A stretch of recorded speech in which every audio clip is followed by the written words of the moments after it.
TBH Sekarwangi. Kita berlanjut lagi di Desa Kemantren di episode ketiga kali ini. Setelah kita membahas dengan Bapak Yuswanto, Bapak Suroso, dan Bapak RT 5 yang berada di Desa Kaputran kemarin, yang sehubungan dengan 3 unsur ya katanya. Lah, sebagaimana cerita kita melihat sebuah punden lemah dhuwur yang berada di Desa Kaputran, Kelurahan Desa Kemantren. Lah, yang saya herankan ini adalah 3 unsur atau 3 titik kode atau 3 kode ya, seperti 3 simbolis. Lah, 3 simbolis ini yang menyerupai sebagaimana tentang adanya di sebuah Badung Jalin dan di punden lemah dhuwur.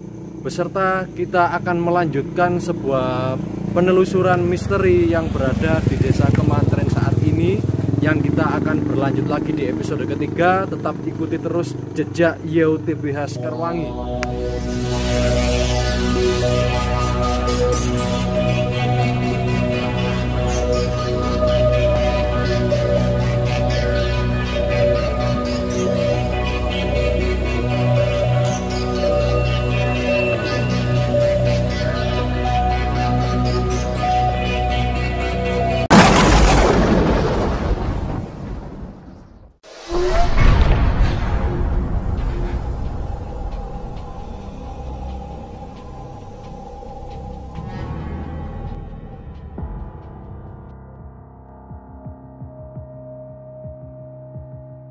Saya Sugeng, saya juru kunci Desa Kemantren.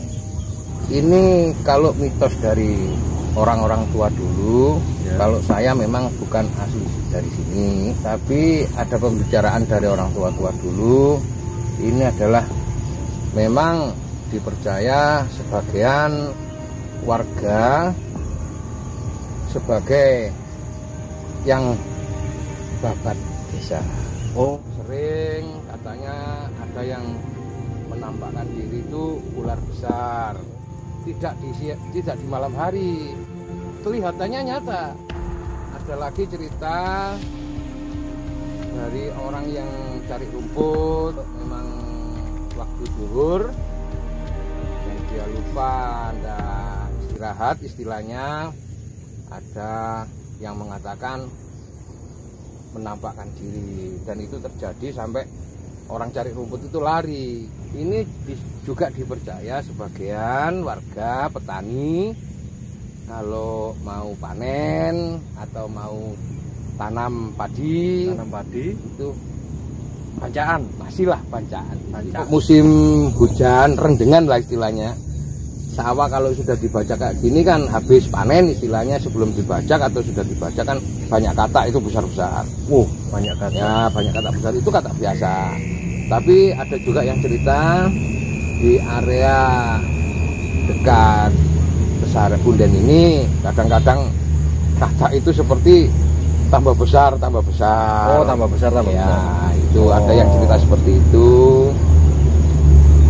Tapi sebagian orang sampai sekarang memang masih ada yang meyakini kalau kerja atau mengerjakan sesuatu di sawah sini, kalau mau johor, sepertinya yang tahu-tahu itu ya istirahat dulu.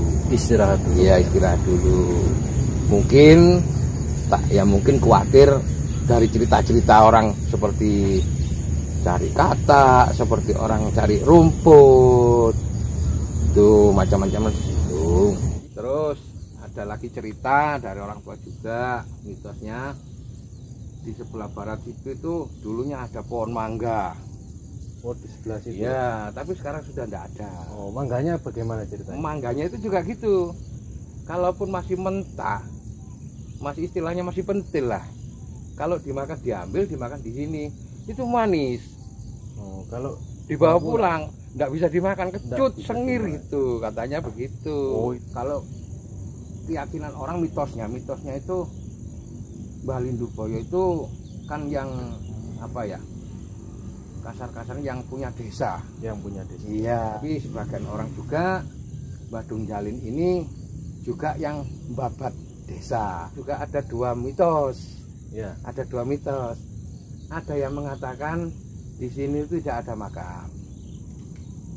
Tidak ada makam. Ada sebagian orang mengatakan juga di sini ada makam. Gitu. Jadi saya sendiri tidak berani, tidak bisa memastikan. Cuma yang saya lihat selama saya ada di sini itu masih ada aja orang yang masih senang datang ke sini, entah itu keperluan apa, entah itu minta apa, itu kan keyakinannya masing-masing, Mas.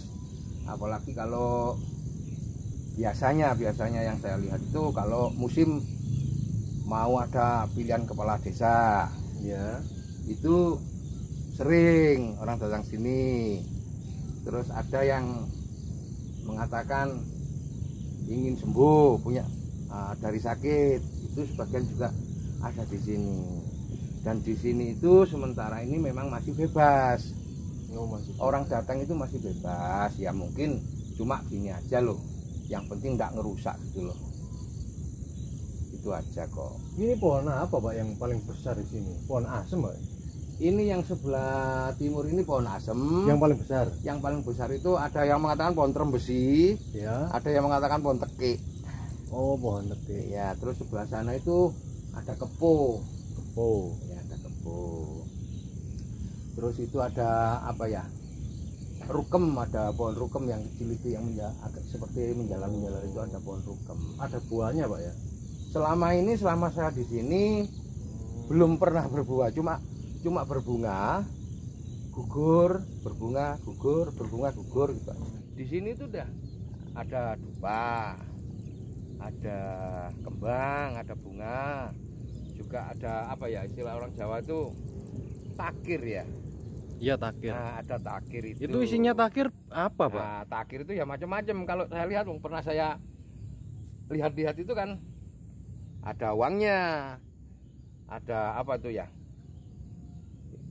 nasi, kluwek, ada yang benang sama jarum, ya seperti itulah. Oh, cok bakal. Iya, cok bakal itulah. Ya, cok bakal itu. Ya, tapi nggak ada khususianya, nggak ada khususnya. Oh, nggak ada, yang saya lihat itu nggak ada, ya cuma itu yang saya lihat. Bahkan sering malah telur saya bawa pulang. Oh ya. Ada uangnya, entah 500, entah 1000 begitu. Dan tapi yang kesini siapa juga nggak tahu saya itu loh, kapan dan siapa itu nggak tahu. Kalau sebagian juga ada yang tahu, entah kepentingannya apa di sini juga kurang tahu. Saya juga nggak nanya. Dari itu makanya di sini tuh masih bebas, masih siapa saja masih datang ke sini juga enggak apa-apa. Mungkin ya bagi orang sini yang penting enggak ngerusak gitu aja loh, enggak ngerusak apa yang sudah di tanam-tanaman yang anu kan. Kalau dirusak ya jelas mungkin dimarahi orang lah ya.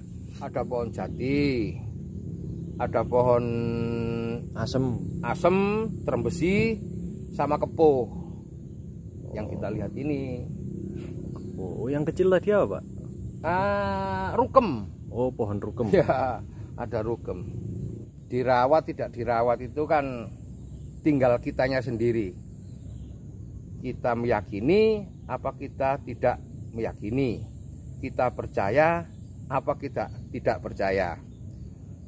Sesuatu yang ada seperti ini kan kita serahkan sama Allah saja. Jadi tinggal orangnya. Kalau kemauannya baik, bagi yang meyakini dirawat, ya dirawat. Bagi yang tidak meyakini juga ya, wong adanya dari dulu seperti ini, ya sudah biarkan seperti ini, itu aja. Cuma ya, kalau memang di sini tuh ada yang meyakini ini yang Bapak Desa, terus ada yang tidak. Kalau yang meyakini ya dimintakan, kalau memang di sini itu terbukti ada makam, ada sebagian ada orang tidak ada makam, ya diminta maafkan ke Yang Maha Kuasa. Itu aja kan sesepuh kita kalau memang ada. Nah, kalau memang ada yang meyakini di sini itu tidak ada makam, ya dirawatlah untuk berteduh. Enak kok di sini, dingin, adem, menghilangkan stres sementara. Itu aja. Iya Pak. Ya sebenarnya walaupun nggak ada makam, yang namanya tempat leluhur itu harus dijaga dan dirawat. Dan pastinya apalagi di tengah-tengah persawahan, otomatis orang dulu di sini tempatnya ibaratnya puji syukur atau bancaan ruah Pak ya. Jangan dihancurkan, walaupun sebenarnya nggak ada makam, jangan dihancurkan. Tetap peninggalan leluhur itu harus dilestarikan dan simbolisnya, kode etiknya itu harus dijaga.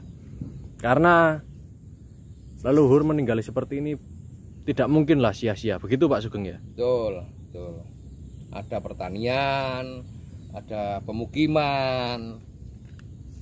Nah, kalau memang benar di sini yang bapak desa kan, generasi kita kan bersyukur, nggak ikut-ikut babat desa, nggak ikut-ikut babat alas lah istilahnya. Iya Pak.